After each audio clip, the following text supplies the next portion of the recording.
Hello again! Just some pretty pictures of my other doll's house.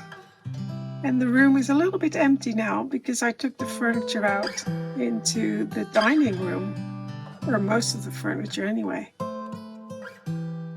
But the arrangement of beautiful objects on the mantelpiece is still there. I've always loved this little collection.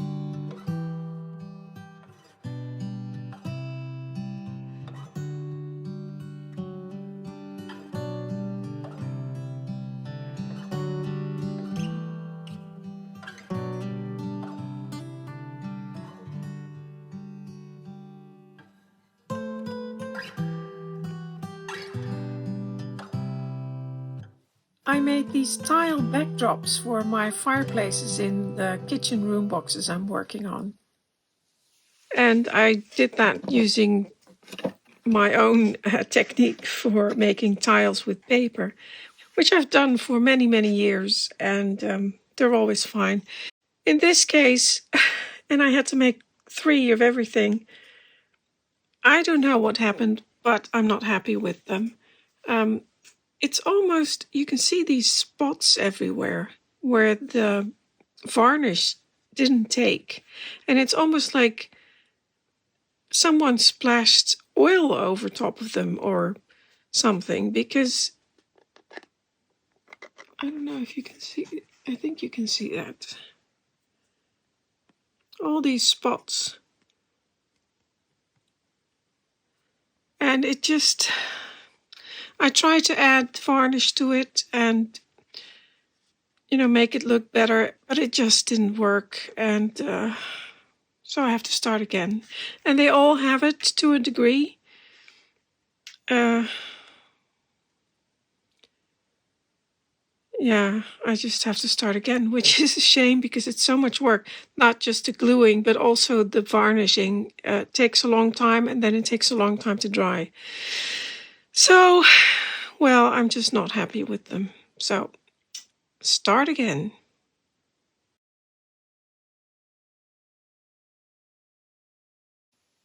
Yesterday, a business relation of my husband brought me this little book about the doll's house of Petronella Oortman, which is at the Rijksmuseum. This is the famous doll's house, which also was the inspiration for the book The Miniaturist. And I have a lot of doll's house books, but I didn't have this one yet. So that was very kind. I don't even know the person who bought it for me. They found it at a thrift store and knew I liked doll's houses and bought it for me. So nice. And the book is very nice as well, and it has lots of little snippets of information, not just about the doll's house, but about society at that time, at the time the doll's house was built. And just really fun facts and interesting little things to know.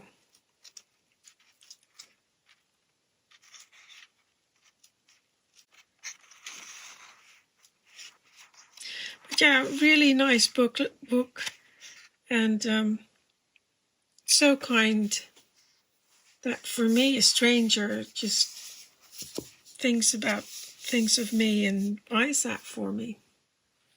So there's no end to my tiling saga, because I'm still tiling, and now I'm installing an edge to the wall and between the wall and the floor. So this is the floor. So you're looking at the room box sideways. So this is the wall, this is the floor. And I'm installing an edge of tiles, and this was done to protect the wall from when you're mopping the floors, and the walls are plaster, and you protect the walls with the glazed tiles. So I made these tiles more or less the same as I always do. The only difference is that I glaze these before I install them. And this is just makes it a little bit easier to get the ones I want in the area I want. And I can't glaze them here because this is already finished. So if I would install the paper ones and then try to spray paint them, I would have to brush on something. And so far I have not found anything I liked. Because it fills the grooves as well. And I don't like that. So I've glazed them before I install them. Oh, this is just, it's not a fast process. And I am doing this at a bit of an awkward angle. So just put a little bit of, I diluted some wood glue, which is fine for tiles and for the it sticks to the plaster. And then I take my tiles, put some glue on those as well, and place them so that there's a tiny gap between them, so I can grout them afterwards.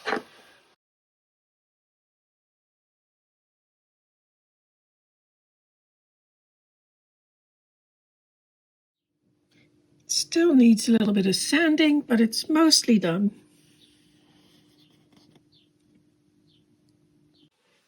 Okay, that's done. Now turn it round and let's do the other side.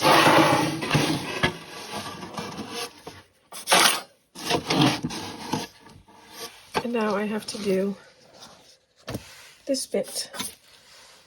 And to make it a little bit more clear, and I don't know if this is the one that goes in this room box. It might be the wrong one. But sideways, it looks like that.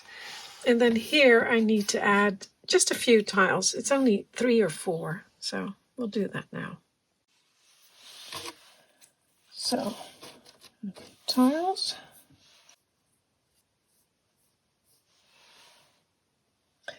Let me start with the ship.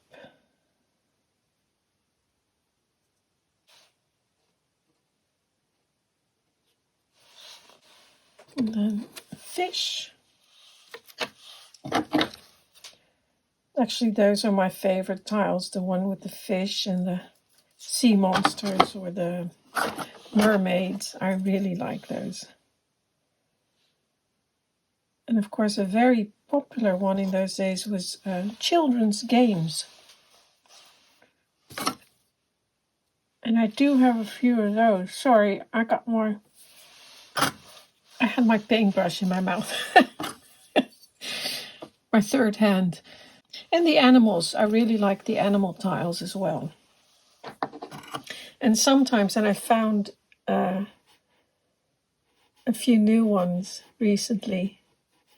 And they had all the stages of courting and marriage, which was rather fun.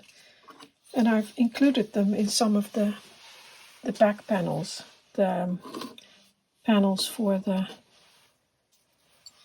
fireplace. Right, that has to dry. I do have quite a lot of Doll's House and reference books.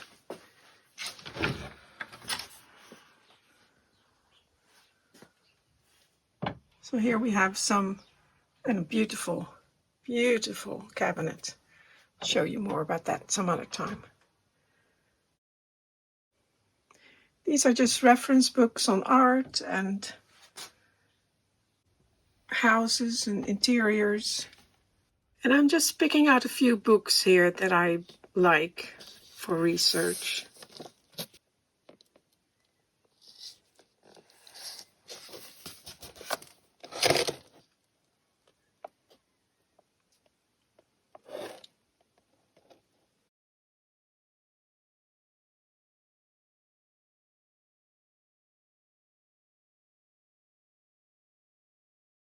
And here's some Doll's House books.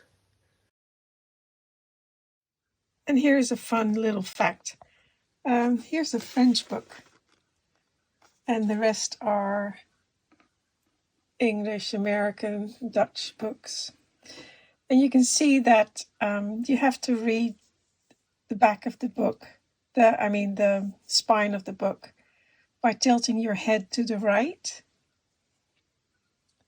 And on the French books, it's the other way around. So you have to read it that way. Isn't that strange? But true. You can see here, same thing. Here's all English and American books about fashion, and here's a French book. And it's the other way around. Yeah, it's so funny. More reference books. And here's another bookcase with even more Doll's House books. And these are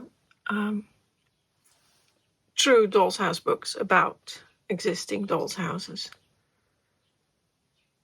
Well, actually, that one isn't. But and some Laura Ashley catalogs, old ones.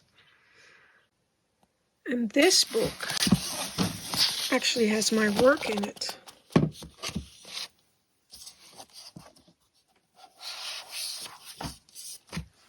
It's the study in my single canal house. And the books are in this lovely glass-fronted bookcase called a Lebbe's bookcase. And it keeps the books safe from dust. And they're all books that I use a lot. Again, books on furniture, painting, and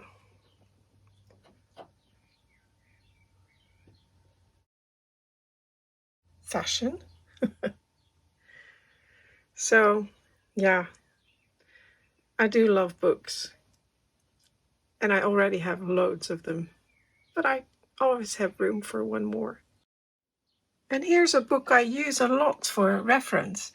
Het Hollandse Pronkpoppenhuis. Interieur en huishouden in de 17e en 18e eeuw. And this is a book about the dolls' houses at the Rijksmuseum.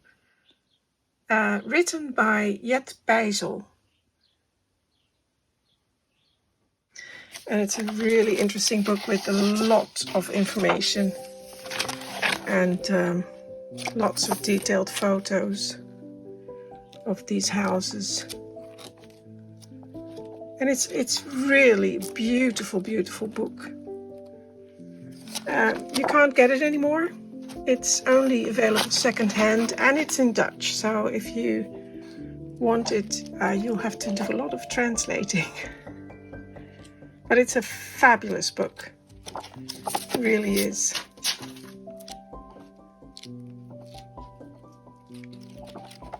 So, yeah.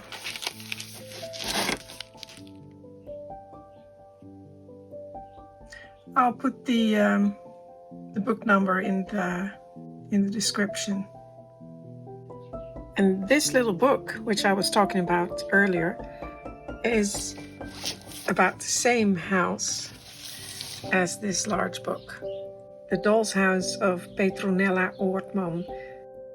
Although the large book talks about all of the houses at the Rijksmuseum.